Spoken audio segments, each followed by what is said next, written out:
Hey guys, it's Erica with an A. Welcome to my channel where I give my lighthearted opinions and reviews on these crazy reality TV shows. Now, you guys already know Married at First Sight is my show. I watch it every week with my husband, and we debate back and forth on who's right and who's wrong. And you know he's usually on the guy's side and I'm on the girl's side. But anyways, so here I am doing episode 11, 1 month anniversary time. Be sure to like and subscribe. It's a free and easy way to show your girl some love. And trust me, your girl needs some love. All right, so let's dive into the episode. It starts off with poor Katina in the kitchen trying to cook some eggs. Katina, baby, you still need to work on those eggs. They looked super dry. I was just like, poor baby. I can't believe she does food blogs and don't know how to cook. It's crazy to me. Anyways, it goes to Steve and Noy's segment. Steve is actually meeting up with his boy Jeff, who is a married friend. So he typically gives really good advice, obviously, because he's been in the game for a while. And so Steve talks to him about what's been going on with their relationship. And he brings up that, you know, he's cooking, cleaning, doing all these things for Noy, and he doesn't feel like she's appreciative of that. Now, even his friend Jeff was like, oh, that's really domestic, you know, making a joke out of it. But I truly think that Steve wants to be a stay-at-home husband, and I'm very concerned for Noy at this point because he keeps saying, hey, I'm cooking and cleaning, and he really sounds like a housewife. Like, I don't know how else to put it. But anyways, we'll see how it goes in the episode. Now, Jeff gives some bomb advice to Steve, and I really liked his advice. I even wrote it down on my calendar at home because I really liked it. He was like, basically, try to fix the small things. Because in relationships, you always hear words like always, or you always do this, and you never do this. You know, these absolute words. And if you just take that out of the equation and talk about the small things that you can fix, like put the toilet seat down when you use the restroom, or do you mind putting your clothes in the hamper after you take off your clothes, that kind of thing, instead of putting an absolute on the relationship, like you don't care about me, you don't love me, that kind of thing. And I really like Jeff's advice, and hey, I'm going to work on it myself because I could be pretty bad when it comes to arguments, saying you never do this or you always do that. You know what I mean, girls? We do it a lot. Anyways, going to Mark and Lindsay. So basically, Mark is in his car. He talked to his manager or supervisor or someone at work, and they basically said, look, bro, come back after this TV show thing. Come back, and then we'll see if you have a job. So he basically got fired, okay? Because you could tell he got fired because Mark didn't just say, okay, I'll, what's left, a month? He didn't say, okay, after a month, I will get back to it. He basically was like, now I'm looking for another job.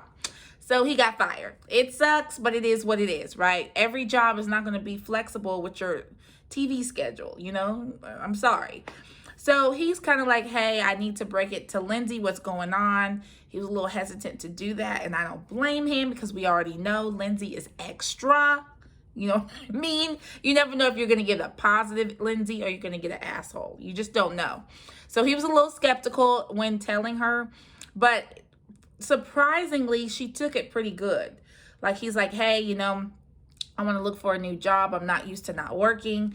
And at first she was like, hey, take this time out to focus on our marriage and focus on where we're at in life. And, take a break from looking for a job, or look for a job, but don't jump into something. Get something that's making good money and you feel comfortable doing. And hey, I feel her on that a little bit, but realistically, bills are coming, okay? He already got kicked out of his place, right? So his phone bill's probably coming up. He may not have a, huge savings that can last him 2 months before the next job kicks in. You know what I mean? You don't know his situation. So for her to say, chill and relax and I got you, he don't know you yet to trust you like that. So he's still like, yeah, I hear what you're saying, but I'm going to look for a job. And I don't blame him. I'm the same way. Like, I have to have a job. I don't care how much my husband makes. I want to have something that I'm bringing to the table financially. That's just me, though. I don't know, okay? Then the conversation takes like an awkward turn because Lindsay, when he says, no, I want to look for a job, I want to be independent and financially, independent, she took it as he didn't want to work on the marriage and he didn't want to have kids. And I'm like, that was a stretch. Like, does anyone feel like that was a stretch? Like, he's not saying that he's not going to work on the marriage and he's going to, just be solely at work, but he's saying, hey, I need some money, chica. You know what I mean? Like, come on. But anyways, I wasn't feeling Lindsay in that moment. I feel like, if a man wants to work, let him work. You know what I mean? Like, you don't need a Steve. I'm just saying. All right, then it goes to Noi and Steve. And Noi segment, she meets up with her friend. And so her friend, they're sitting down eating some bomb lunch. I mean, both of their meals looked good. But anyways, they sat down and they're talking about, how's this last month been going, and basically Noi's like, honestly, it's really good. 80% of it is perfect. Like, this is my dude. I love him. And then 20% is like, I don't know. And honestly, the only issue that Noi truly has with Steve is the financial issue. And it's a big issue. He doesn't, unlike Mark, he doesn't want to work a 9-to-5, which I get him not wanting to work a 9-to-5, but he needs to be very clear with Noi about what he wants to do and is going to do. Just tell her, hey, I'm an entrepreneur, on average, I make a monthly income of this. Like, break it down for her, because we're all thinking you just want to be a stay-at-home hubby. And we need to know a little bit more, Steve. Like, I'm worried that he really thinks that Noi is going to be the breadwinner. And I believe she's like a recruiter. So, not saying recruiters don't make cash. I'm just saying, she's probably not making that much to support you, the children that she wants to have. She wants to have 3. So, you know what I mean? Like, come on, dude. I'm sorry. And she basically told her friend, look, love is not everything.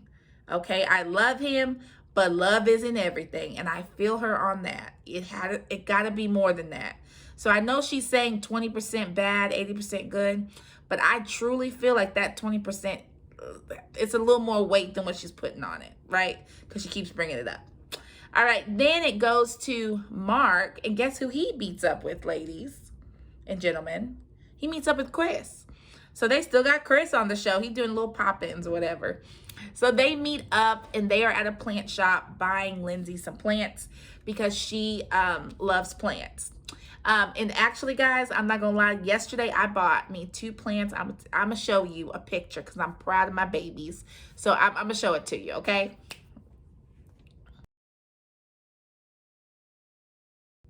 All right, I'm back. I had to show y'all my plants, okay? All right, so Mark and Chris meet up. They go to the plant shop. They're looking around at different things that they think Lindsay would like. They pick something out, and then they also see crystals that kind of go along with maybe things that Lindsay can work on in life, or positive affirmations and those kind of things that she can get from these crystals. Now, me personally, I'm not a crystal person. I think that crystal was made in a manufactured shop somewhere in China. Like, I don't think that it has these special powers. I think it was just a crystal. But anyways, that's just me. Y'all educate me in the comments if I need to, get my game up on crystals, because I definitely will. All right. And so basically he's like, hey, how's it going with Lindsay? Well, that's what Chris asked. And Mark's like, hey, it's going good, but I am not in love with her. Like, one day we're up, one day we're down. I need consistency to fall in love, kind of thing. And we all understand where Mark is coming from. She's all over the place. He also said that, he could never explain to her fully how he feels, because if he was to do that, she would explode, right? She couldn't handle what she's giving out to him. Because he's basically said, she said that she was done with the relationship about 2 times, in text message, in person. And honestly, I think she said it a little more than 2 times that she was done with him. And so I feel him on that. Like, he's like, look, I can never really express how I feel. And, how can you love someone if you can't really even come to them and have a conversation, a real conversation. You know what I mean? So I don't know. Moving on to Katina and O segment. Katina meets with her girl Imani, and Imani is so pretty. I love her hair. She was looking really cute. And basically Imani's like, how is the marriage going? And Katina, as usual, just trying to keep it positive. She's like, look, I know I've had my guard up in the beginning. And so she's like, I'm trying to let my guard down. And he basically told me that, you know, he wants to see the real me. And that's what I'm going to give him and be open with him and that kind of thing. Then she said they definitely both have an attraction to each other. And we can see that. But she kind of hinted around that they still haven't had, you know, sex. And so I'm like, geez, really? Because if y'all remember, I believe it was last episode, they was real kinky. Like, I thought they was going to do something. But you never know with these couples. Some couples be lying about it. Some tell the truth. So you never know. But I was very shocked when she said that. I don't know, okay? All right, moving on to Michael and Jasmina's segment. So Michael meets with Travis, his boy. He was also at the wedding. I remember him. He basically said, you know, look, me and Jasmina, of course, we have communication issues. You know, they say it every 5 seconds. But anyways, he's basically like, look, Jasmina was like, I cannot be vulnerable with you because, you know, you're not being open with me and you're not really listening to what I need, right? So you're giving me things that you think I need, but that's not what I'm asking for. And I truly think in every relationship, you struggle with this because your love languages could be so different. For example, my husband is a physical touch kind of guy. That's how he expresses love and that's how he wants love. And I am the total opposite. I'm like acts of service.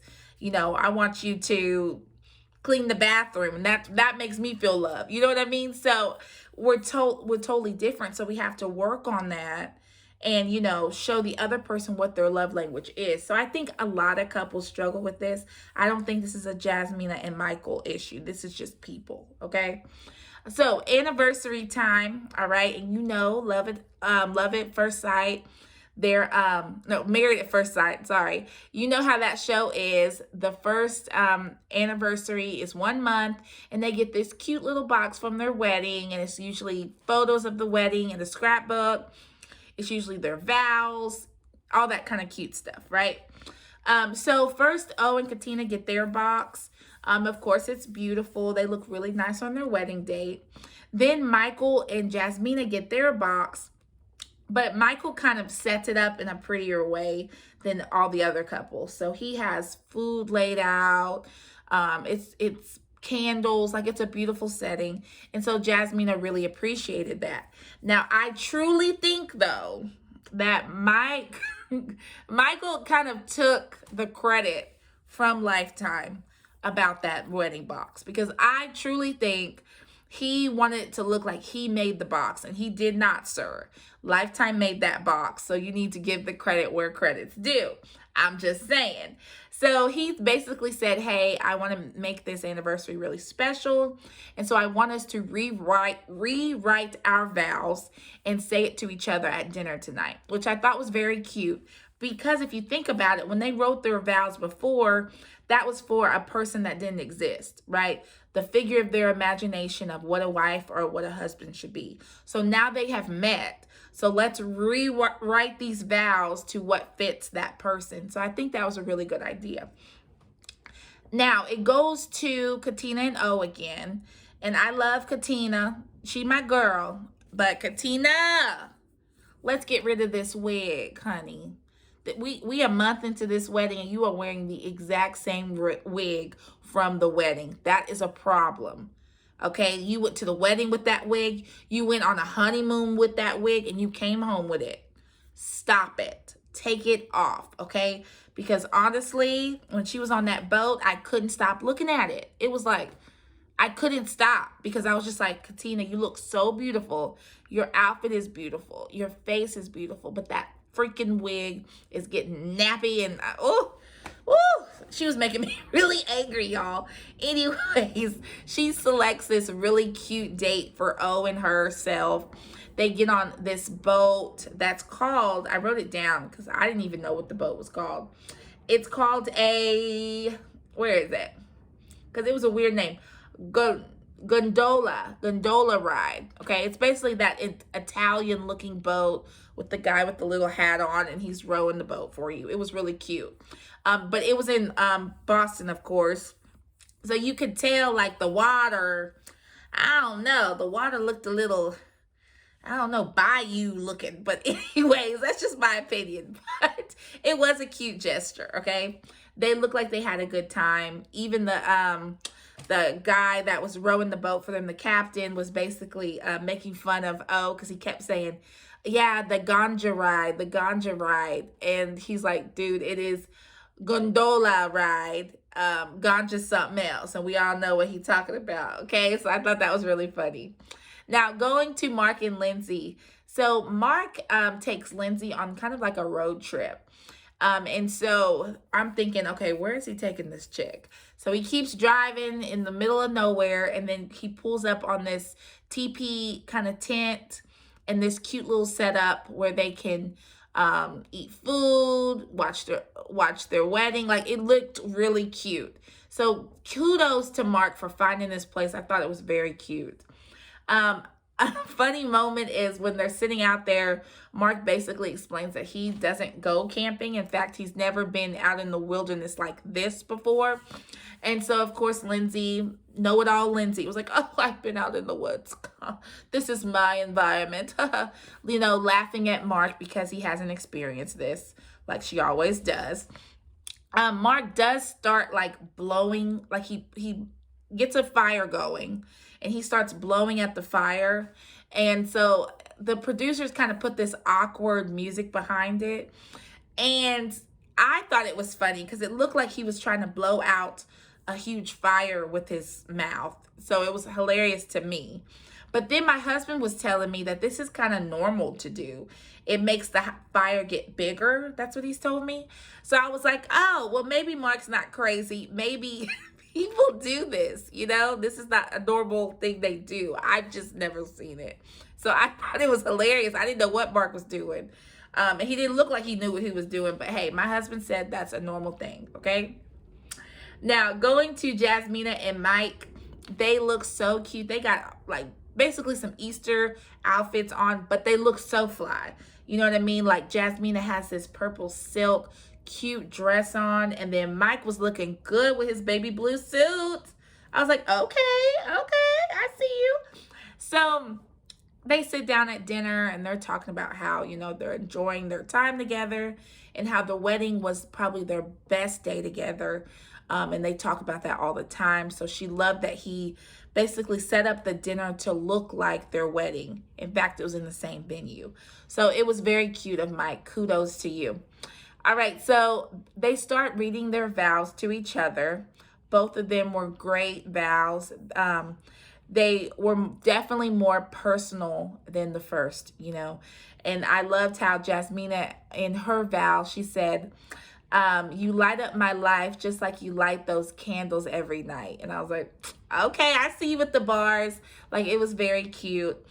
They slow danced, and I thought for a second, like, I really thought that they were going to kiss at some point. Like, I was like, okay, this is the time. This is the time we've all been waiting for, guys. He's about to go in and say, Jasmina, can I kiss you? Can I give you a kiss?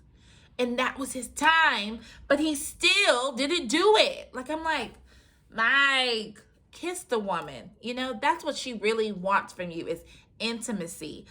You know, take a stand. Say, may I kiss you? You look so lovely tonight. Can I, something? But he didn't. It was the perfect timing, but he was being goofy, trying to twirl around and that kind of thing, and he missed his opportunity. I'm just saying. But anyways, going on to Noy and Steve. So they both got gifts for each other. Steve's gift to Noy was super cute. First, she pulled out a leopard outfit for her dog, Sushi. then she pulled out another outfit, and it was for her, and they were both a matching set of this leopard, outfit, which I thought was very cute. So kudos to Steve for that. Noi bought Steve a square Polaroid camera, which really looked dope, I'm not gonna lie, but the gift was a little basic for me. But it was a cool gift, so I'm not gonna hate too much. You know what I mean? I'm not gonna hate too much, okay? I'm nice. All right, so then it goes over to Mike and Jasmina, and they're still talking at dinner, and Mike's like, hey, do you like where things are at the moment?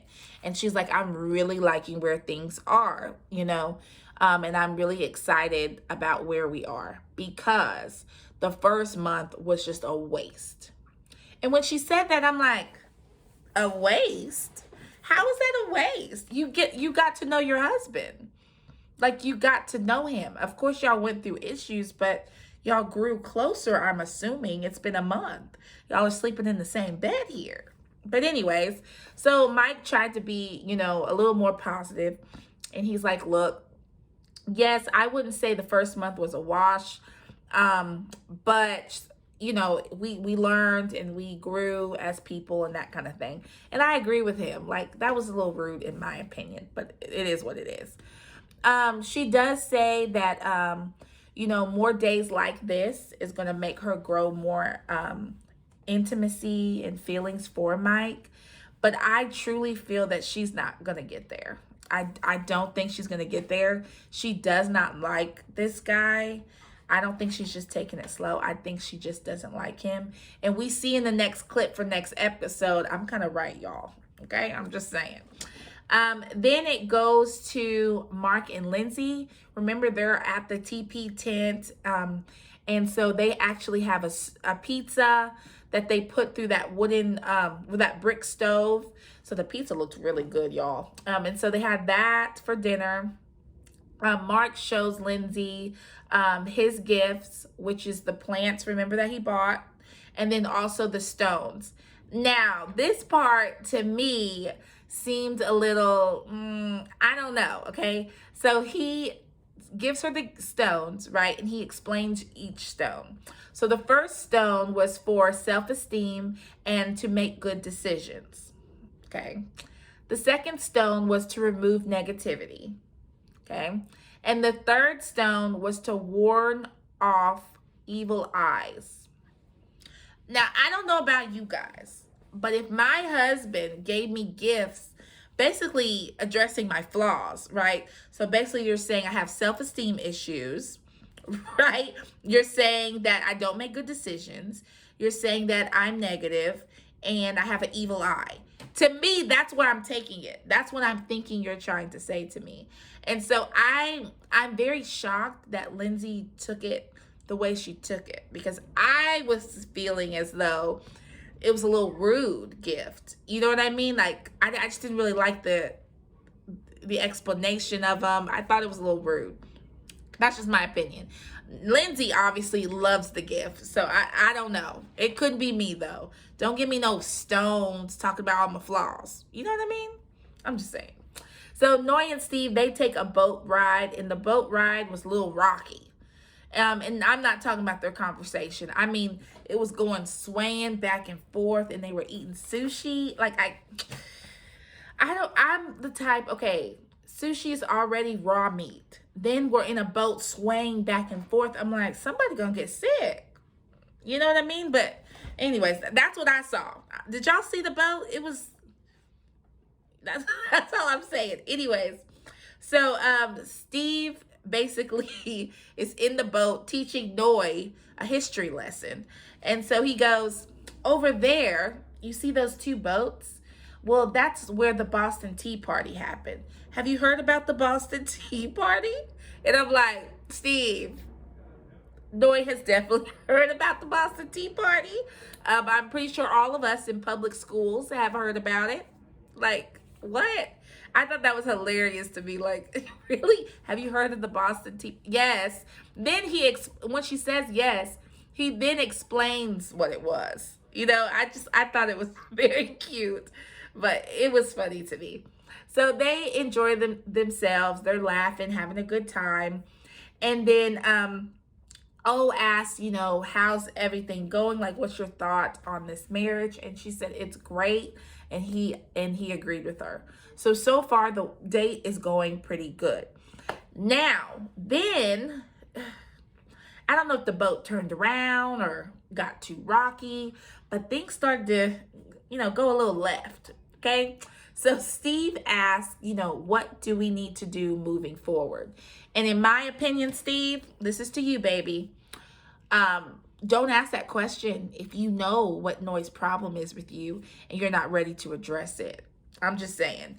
Anyway, so he asked that, and Noi basically said, look, the only thing I think we need to do is plan our finances, your work situation, money. Like, we need to plan out how this is going to go after this month is over.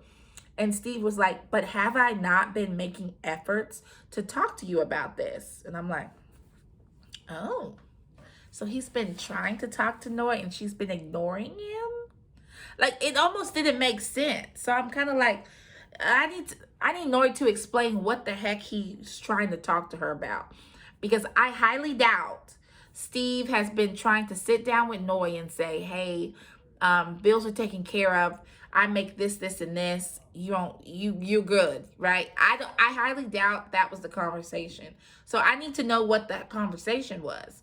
Like, production, you should have been there for this conversation that he says he keeps having with her and she's ignoring him. I'm just saying, we need to know.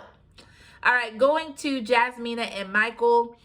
They're eating their cake after the 1-year anniversary. I hate to break it to you, Mike and Jasmina, but it's after a year you eat the cake. I'm just saying.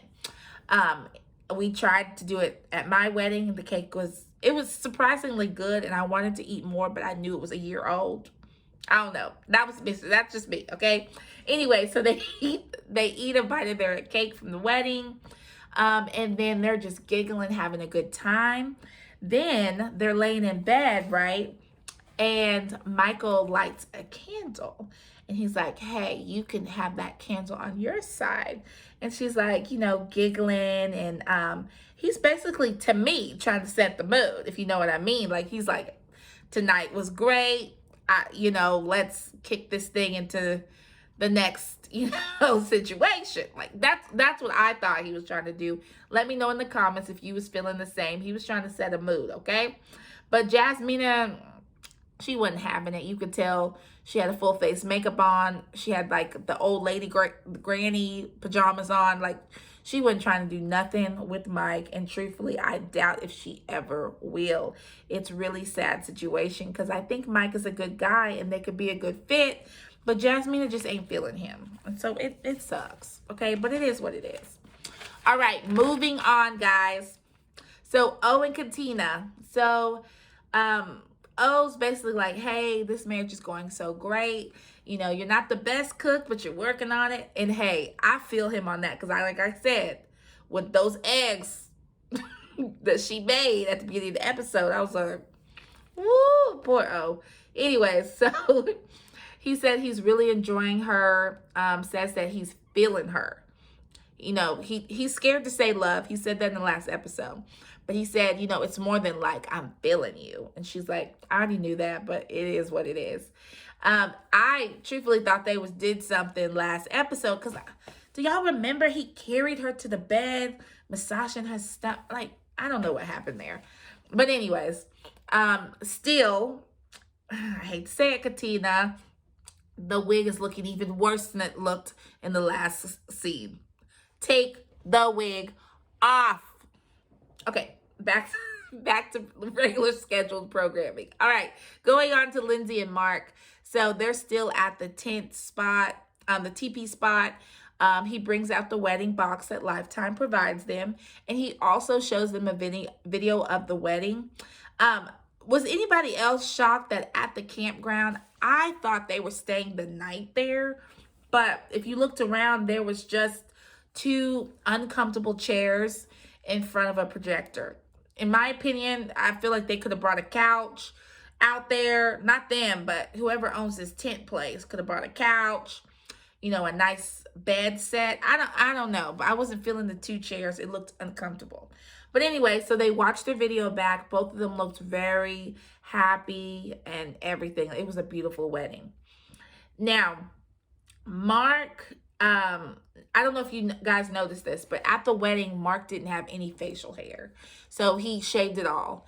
And I must say, now that he has facial hair, he looks way slimmer and better than what he did at the wedding. I didn't even peep it until they showed the wedding video. Anyways, so basically after the video, Mark gets kind of emotional, like starts crying, and he's basically like, I want you to know that I will always protect you. And I'm like, oh. And he's like, I hate that we fought so much during this month because I see this wedding and you're so happy and beautiful, and I want you to be like that all the time. And then he also says, I hate that I put you through so much pain. And he starts kind of like crying. And I was like, man, that was so sweet of him, because I think it's, Lindsay is a lot, but he's so hard on her sometimes. Like, give the girl some grace. She's trying. Okay. She's a lot, but come on, she's not horrible. She could be worse. She could be like Alyssa, right? Okay. And so basically Lindsay says the same thing. She's like, hey, give me some grace sometimes, and I want you to trust me, and, all those kind of things. And they both kind of have a good moment. But you could tell that Mark was using every single word in the book but love. And so it's almost like, I feel like he told Chris that, hey, I don't love her. But what was coming out of his mouth sounded like love. When you tell someone, I will always protect you, those kind of words, and saying, I hate to see you in pain, and that kind of thing. To me, that's love, right? When you care about someone, you don't want to see them in pain. You want to protect them and all those kind of things. That's love. So I don't know, Mark. I think you loving Lindsay, and that's okay. Just be real with yourself, honey. That's all I'm saying. All right, so the whole group meets up for dinner. Lifetime knows what they're doing, because I swear, every time this group meets up, there is some kind of conflict.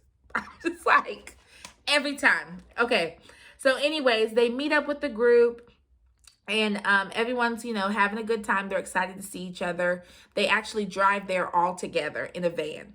So Noy and Steve let the group know that, they love each other. They love each other. They're in love and they like each other. Okay. And so the whole group was like, oh my gosh, we're so happy to hear this.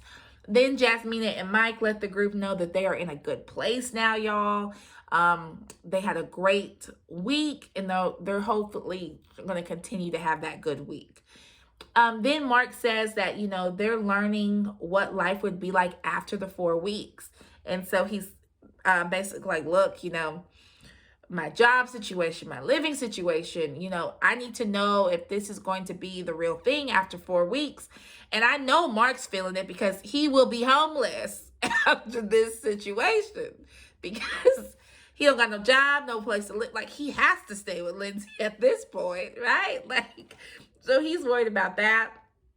Then Lindsay kind of turns all the conversations turn a negative after Lindsay basically says, hey, I'm putting everything into Mark, and I think sometimes he's in it and then sometimes he's out of it, like on, off, and I can't read him a lot of the times.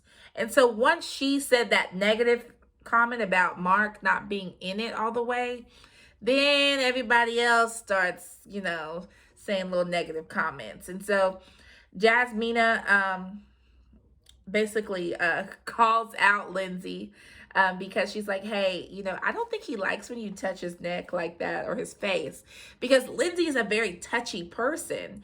And I've noticed that too. Like, she touches Mark and he's kind of like, then she touches his neck. He's like, like he's uncomfortable. So stop doing it.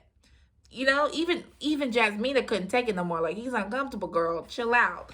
But anyways, so then it goes to Mike and Jasmina. They're doing like a confessional together, basically saying, they know that Lindsay is a lot. And Mike is kind of like, Lindsay well, Jasmina says Lindsay just doesn't know how to communicate properly. And a lot of us don't, but we know we don't, right? And Lindsay doesn't know that yet. Like, she's still, functioning the same way and not changing. And so I agree with Jasmina. I think Lindsay, she doesn't know how she comes off to people, right? And we all got friends like that say things and do things that you're like, do you know that you came off rude? Like, do you really not know that? But some people really don't know. So, you know what I mean? So it is what it is. All right. So then Jasmina talks about how with her and Mike, the intimacy is just not there right now. And she can't say that she even wants to be romantic with Mike. And I'm like, geez, like, do we have to let the whole group know that? I'm just saying, like, it just kind of threw a wrench on everything that Mike was trying to work on with her. Did y'all feel that way? Like, I just was like, Jasmina, was that the time? And so Mike was really quiet almost. You could tell he was a little hurt by it, but he kind of tried to keep it positive, Then,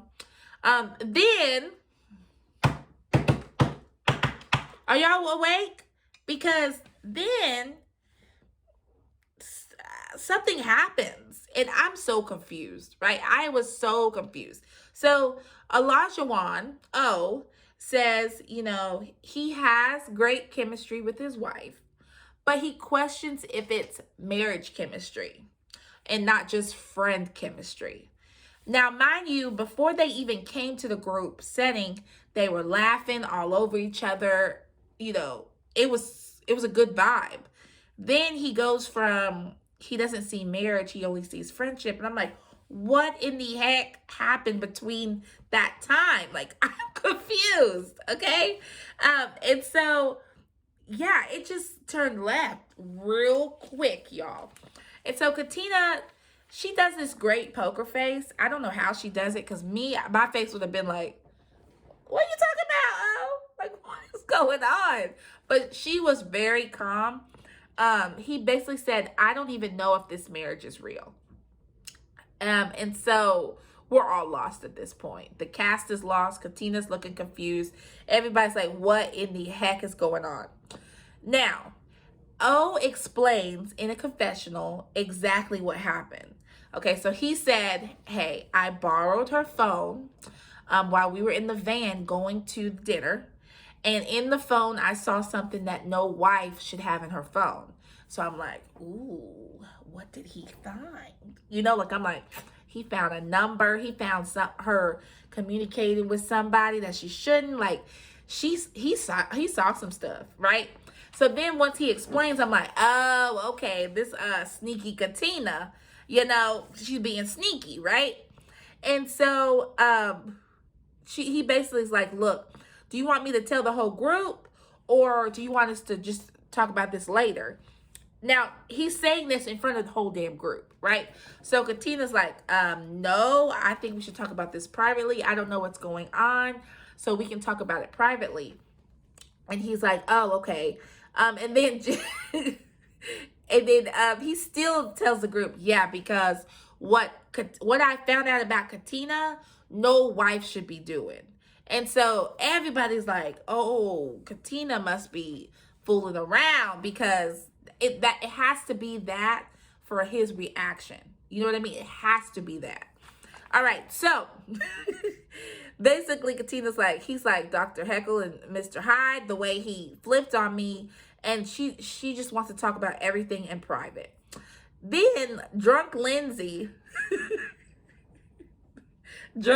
says this comment that I'm like, what? Wait, what? She says, no, me and you are like the same, you ride or die for this bitch, and she's like, and this bitch is like, dude, what is happening? And I'm like, did the bitch have to be in there? Like, did the B word have to be in your comment?